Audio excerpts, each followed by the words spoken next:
Thanks, Dave. Let's break down Arizona basketball. Joined in studio once again by Corey Williams, U of A basketball class of 1996. And Corey, what a performance in the last game by Gabe York. And I've said that, to me, I think he's the whole key to this run, because you know what you're going to get out of guys like Stanley Johnson and T.J. McConnell and the rest of the starters. But for a team to really go deep into the postseason, you need those guys off the bench. And Gabe York gives you that extra spark. How important do you believe is Gabe in this whole equation? He's tremendously important. Arizona's loaded with guys who attack the rim. They go coast to coast, put the ball on the deck. Rondé Hollis-Jefferson, Stanley Johnson. Caleb requires a double team. Ashley gets a lot of attention. You need a guy who can release the pressure, knock down threes. When he's making threes, Arizona is almost impossible to beat because they put so much pressure on you with penetration. You got to leave somebody, and Gabe York's there with the knockdown. We talked about Brandon Ashley last week and how he was just being left open. I was shocked at Ohio State. It seemed like they were 10, 12 feet away from Gabe York on the perimeter. How do you leave a guy like that so open that you know's a three-point threat? Well, it's first things first. Arizona uses a ball screen, so you have to respect T.J. McConnell. You have to respect Stanley Johnson off that ball screen.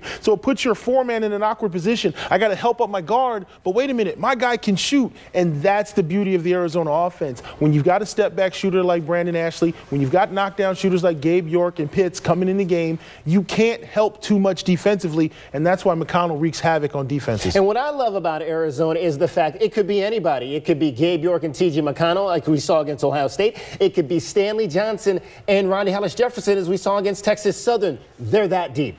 Well, you know, I really get irritated when coaches talk about how deep they are. Just because you play 8 guys doesn't mean you're deep. Can you play 8 guys that can produce?